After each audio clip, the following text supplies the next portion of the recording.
Bom, pessoal, bom dia, boa tarde a todos e todas, né? Quero aproveitar essa mensagem das palestras de 2018 e dizer inicialmente que é uma honra e uma alegria muito grande para mim, Alex e Felipe, ter sido convidado, né, para este evento absolutamente fantástico. E há exatamente um ano atrás, mais ou menos um ano atrás, eu tenho uma irmã que é uma entusiasta da sustentabilidade e do comer saudável, e ela falou, poxa, você que trabalha com agricultura familiar e povos e comunidades tradicionais, dá uma olhada nesse vídeo aqui que eu vi no YouTube. E era exatamente uma das palestras do Fruto, lá em 2018. Né? Falei, poxa, fantástico mesmo, né? Colocar-nos em diálogo para esse tema. Então, é uma honra e uma alegria muito grande, né, estar aqui. Rapidamente, assim, eu vou falar sobre agricultura familiar, agroecologia e produção sustentável, usar alguns segundos de como é que foi meu encontro com a agricultura familiar, né, povos e comunidades tradicionais. Eu sou engenheiro agrônomo, formado lá pela Universidade de Brasília, e em 1996 eu trabalhava como assessor parlamentar. E aí talvez esse hábito maluco que a gente adquire de, em pleno feriado, estar usando, de repente, um terno, né? Mas é feriado em São Paulo, lá em Brasília não é. Eu era assessor parlamentar e ficava lá escutando nos alto-falantes do gabinete os projetos de lei, isso, aquilo, outro, para lá, o que era, eu discutia. Obviamente, meu interesse maior sempre era pelos projetos de agricultura. Só que eu não trabalhava absolutamente nada a ver com a agricultura onde eu estava. E um belo dia eu estava despachando como parlamentar, e uma dessas publicações impressas que todos eles recebem, aí ele acabou olhando, descartando, jogando no lixo. E eu me interessei, e era exatamente um censo que a então Confederação Nacional de Agricultura tinha encomendado sobre os assentamentos daquela época. 60% dos assentamentos sem água, 50% abaixo da produtividade, com uma série de problemas. E eu, como agrônomo formado numa universidade pública, veio o questionamento direto, o que estou fazendo depois que a sociedade me financiou durante 5 anos, eu preciso devolver isso. Por uma dessas coincidências do destino, logo depois abri um concurso para o INCRA, eu sou do INCRA, e acabei, desde esses últimos 20 anos, lidando com essa parte de assentamentos e agricultura familiar. 10 anos do INCRA, depois 10 anos do MDA. Mas vamos ao que interessa. Me coube falar sobre agricultura familiar, agroecologia e produção sustentável. Eu tive muito cuidado e falei, puxa vida, meio-dia e pouco eu vou apresentar um slide desse para a plateia. Eu falei, caramba, eles vão me matar porque olha o tanto de pratos que a gente tem aí. Mas, por sorte, a gente foi brindado com um excelente coffee break, e acho que vocês estão já mais saciados. São todos eles pratos da agricultura familiar. De alguma forma, os produtos vieram da agricultura familiar. Eu sei que essa plateia talvez não seja aquela que a gente pergunte, e não seja a melhor para perguntar, porque eu acho que vocês todos têm, em grande parte, uma consciência muito grande de se perguntar de onde vem o alimento que está na sua mesa? Quem é que produz ou quem produziu esse alimento? Mas como a gente está na internet, pode ser que boa parte de quem consome esses alimentos não faça essa pergunta, né? E aí a gente tem dados. Alguns dizem que é a mais, a menos, mas quase a metade dos alimentos que estão na nossa mesa, eles são oriundos da agricultura familiar. Esse dado é do censo do agropecuário do IBGE de 10 anos atrás, 2006, até um pouco mais, mas em 2017 foi realizado o último censo agropecuário, que a gente vai ter em breve a confirmação desse número. Então, alguns de nós aqui estão em hotéis. A gente, no café da manhã, às vezes não se dá conta de que aquele alimento que a gente está comendo veio da agricultura familiar. Mas o que é agricultura familiar? Se eu perguntar para vocês, boa parte, a gente vai ter pelo menos, talvez, uns 10 conceitos diferentes. Obviamente, a minha parte, que me cabe, é a política pública, e para que a gente tenha políticas públicas para a agricultura familiar, a gente tem que ter conceitos. Apesar de conceitos excluírem. Apesar de quando a gente rotula, a gente deixa alguém de fora, mas é importante que a gente tenha para fins de políticas. Para ser caracterizado agricultor familiar no país, a gente tem 4 premissas básicas ou critérios, né? O primeiro deles é em relação à área. Né? A área de uma propriedade familiar ela não pode ter mais do que 4 módulos fiscais. Eu não vou entrar em detalhes do que é módulo fiscal, mas considerem uma unidade de medida. Cada município tem o seu. ele tem que utilizar predominantemente mão de obra da própria família. Pode ter empregados até num número máximo, mas ele tem que predominantemente utilizar mão de obra da família. Ele tem que ter um mínimo da renda originada, obviamente, do seu estabelecimento. Tá? E também tem que dirigir o estabelecimento com a sua família. Se a gente tem todos esses critérios atendidos, a gente tem um agricultor familiar. Portanto, para fins de políticas públicas, e atualmente eu estou falando também pelo Ministério da Agricultura, boa parte dos créditos, o PRONAF, para quem conhece, ele é direcionado para o agricultor familiar. Os programas de aquisição de alimentos, programas de alimentação escolar são direcionados para esse público. Então, olha ali o tamanho da agricultura familiar no Brasil. Vamos ver. O Brasil tem 5 milhões de estabelecimentos, arredondando, 5 milhões de estabelecimentos rurais no país. Tá? Do total desses estabelecimentos, 4,3 milhões são caracterizados como da agricultura familiar. Então, é absolutamente a maioria do número de estabelecimentos. Entrando um pouco mais em detalhe, 84%, quase 85% do total de estabelecimentos rurais no país é da agricultura familiar. Consequentemente, 15,6% é de não familiar. Entretanto, a gente tem ainda uma concentração fundiária horrível, absurda no nosso país, em que esses 84% representam 24% da área do nosso país. E, obviamente, 15% representam 75% dos 350 milhões de hectares que são as áreas dos estabelecimentos rurais no país. E está ali a agricultura familiar. Ela ocupa, esses números mudaram um pouco em relação ao censo, que, como eu disse, de 2017, em torno de 74% é ocupação da agricultura familiar, e tem em torno de 12 milhões de pessoas que são ocupadas pela agricultura familiar, atividades da agricultura familiar, contra 4,2% da não familiar. E aí o valor bruto da produção, esse número caiu um pouco, né, nos últimos anos, e o valor bruto da produção não é pequeno. A gente está falando, em 2006, era de 38% do valor bruto da produção agropecuária era relativa à agricultura familiar. Aqui está um pouco a distribuição, vou passar rapidamente.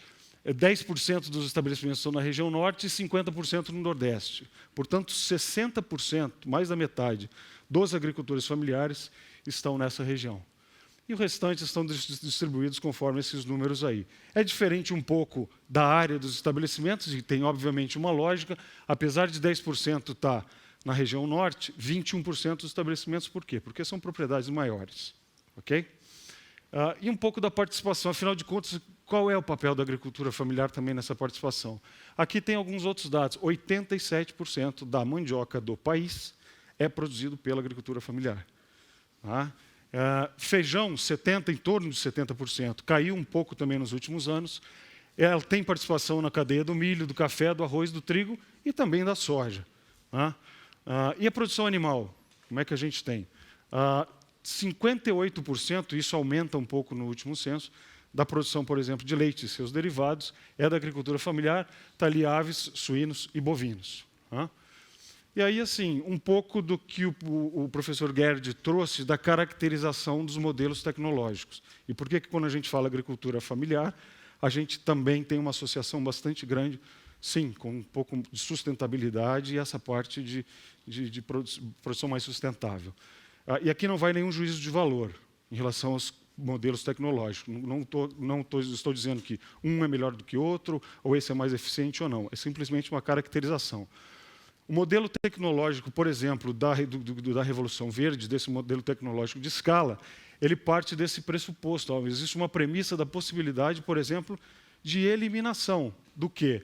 Das limitações produtivas, ou seja, físicas, inclusive assim, a parte de relevo, eu construo terraços, eu faço modificação no solo. Edafológica, por exemplo, eu tenho adubos minerais, eu tenho a possibilidade, né, de desfazer, vamos dizer assim, a limitação do solo, e hídrica. Então, essa é a característica, por exemplo, desses modelos tecnológicos. Na agricultura familiar, eu tenho um pouco isso diferenciado. Por quê? Até porque, e aí não é uma coisa positiva, em vários casos, porque existe uma dificuldade de acesso à tecnologia e também a fontes de financiamento e mercado. Então, a necessidade é muito maior de convivência com as limitações do que propriamente uma eliminação. Okay?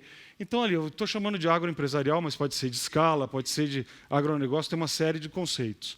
Primeiro, eu tenho que ter uma produção em escala, portanto, eu preciso de grandes extensões de terra. Depois, eu preciso otimizar os custos de produção. Como é que eu faço isso? Eu me especializo. Eu sou produtor ou de soja, ou de algodão, ou de milho, ou do que for. Então, eu levo a monocultura. Eu tenho uso intensivo de tecnologias. Então, eu tenho uma grande dependência de insumos externos à propriedade também. E, por fim, eu preciso mecanizar, porque são grandes extensões de terra. Então, eu tenho uma grande dependência também, em boa parte, de combustíveis fósseis. E na produção familiar? O agricultor familiar, que às vezes ele até consegue, mas quando ele se dispõe a se especializar em uma produção só, provavelmente ele, em algum momento do ano, ele vai passar dificuldade. Por quê? Porque ele precisa ter renda mais distribuída. E por quê? Porque existe uma sazonalidade. Então, ele precisa ter vários tipos de produção. Então, ele faz o quê? Ele diversifica a produção. Ao diversificar a produção, eu tenho uma diversidade também na oferta de alimentos. Com isso, eu tenho, teoricamente, uma manutenção da agrobiodiversidade e também uma pluriatividade. Além da atividade agrícola, eu tenho uma atividade não agrícola também. A lógica de produção é em escala, ou melhor, é em escala reduzida. Então, o que acontece? Muitas vezes é de subsistência, o que é de excedente, eu comercializo. Portanto, eu preciso do quê? De estabelecimentos menores. Esses estabelecimentos menores, eles também têm uma característica muito essencial que diferencia. Não é um espaço exclusivo de produção. É um espaço de moradia e de identidade cultural além da de produção. Está aí as festas regionais, todos esses temas que a gente tem ligados muitas vezes à agricultura familiar. A disponibilidade da mão de obra da família leva a um menor grau de mecanização e, às vezes, também de produtividade, mas também uma menor dependência de combustíveis fósseis. Okay? Então, se a gente fizer uma rápida análise, que é a rápida análise que dá para a gente fazer aqui, o que a gente tem?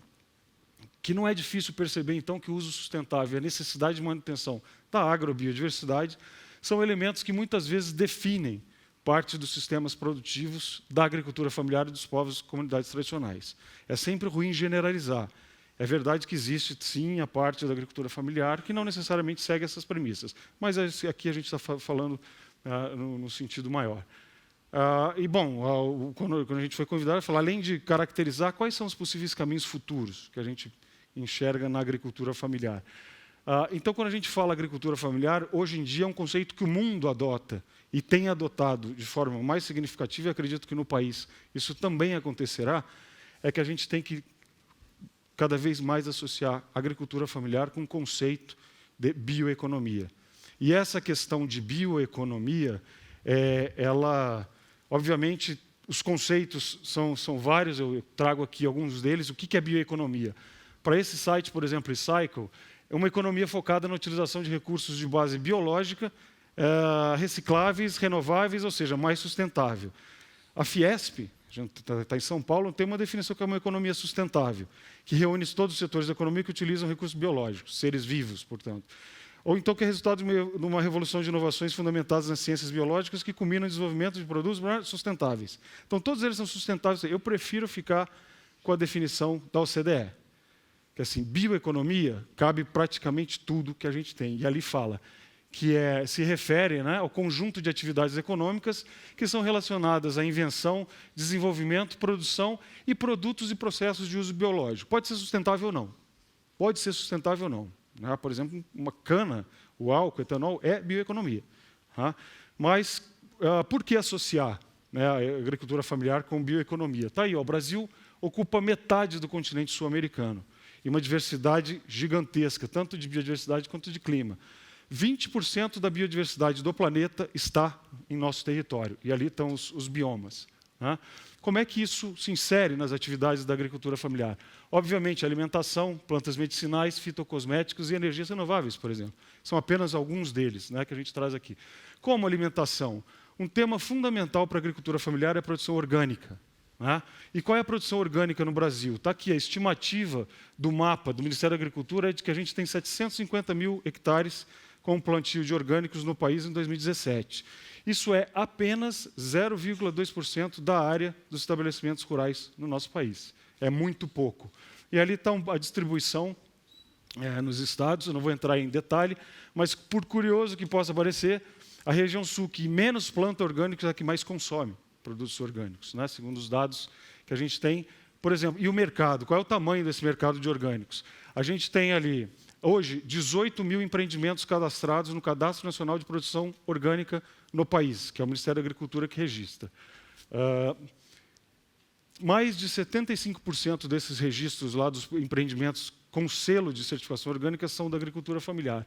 E esse é um mercado que, segundo a OTA, Organic Trade Association, é de 50 bilhões de dólares no mundo. E o Brasil responde por 1 bilhão apenas do mercado de orgânicos desse total.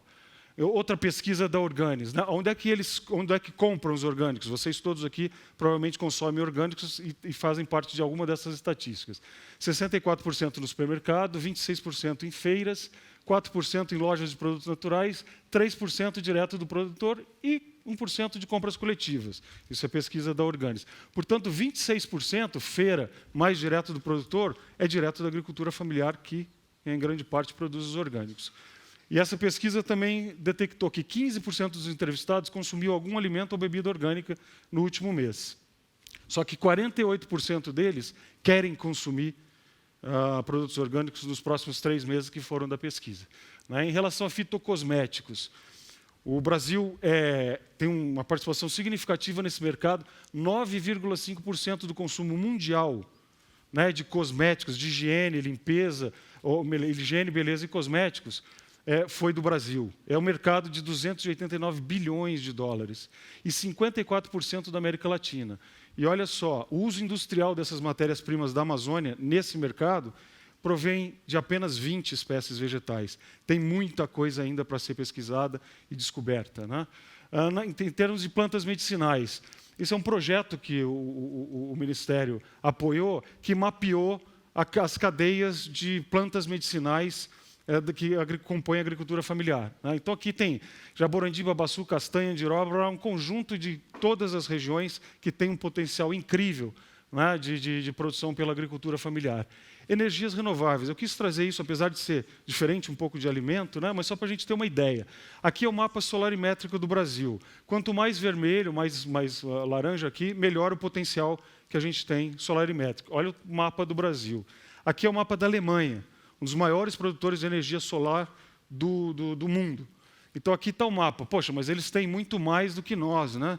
Mas acontece que a gente está falando de uma superfície do Brasil de 8,5 milhões de quilômetros quadrados, enquanto na Alemanha é de 357 mil. Se a gente quiser fazer uma comparação, a gente está falando que a Alemanha é do tamanho do estado do Mato Grosso do Sul.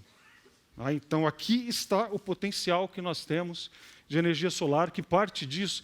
E a Alemanha, em 2016, 45,2% da sua matriz foi produzida lá em 2016 por energia solar. Então, a gente tem um potencial gigante. E por que agricultura familiar?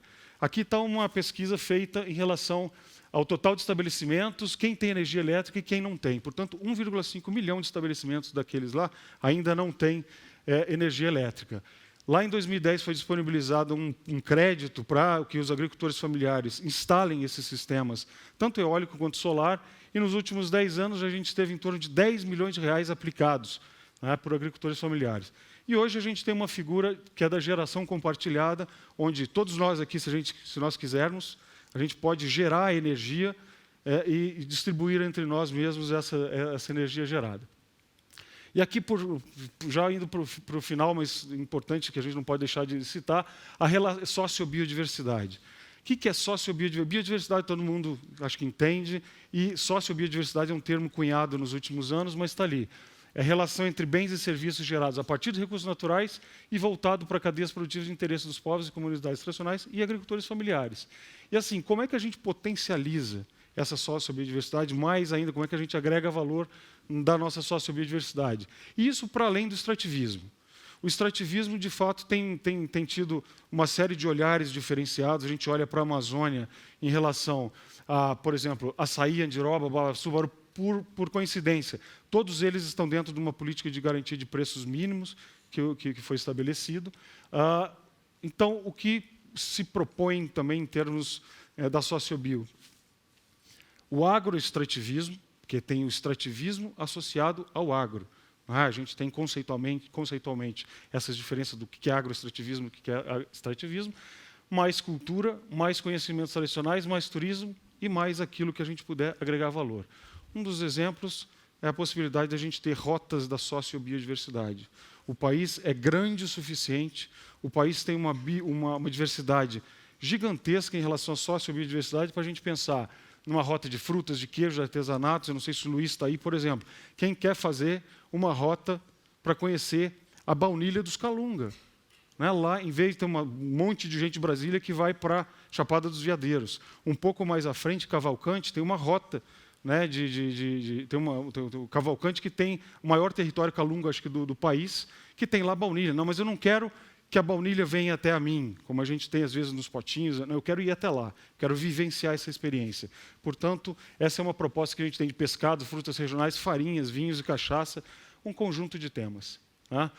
Por fim, eu quis trazer especialmente assim, que mensagem que fica da agricultura familiar também nesse conjunto todo. A integração de culturas é fantástica. Isso aqui foi uma foto que eu tirei num evento que aconteceu, que eu não sei se alguns de vocês teve, que é Belém mais 30. Roberto acho que lembra que estava lá. Aqui tem uma senhora do Uzbequistão, que foi convidada, conversando com uma índia Kayapó. O que elas estavam conversando eu não tenho a menor ideia. Mas eu sei que elas estavam trocando impressões, culturas e saberes. Aqui um conjunto também do que é possível e, obviamente, a preservação da agrobiodiversidade, que tem, como a gente viu, essencialmente uma ligação direta com a agricultura familiar. É isso que a gente tinha para trazer. Muito obrigado.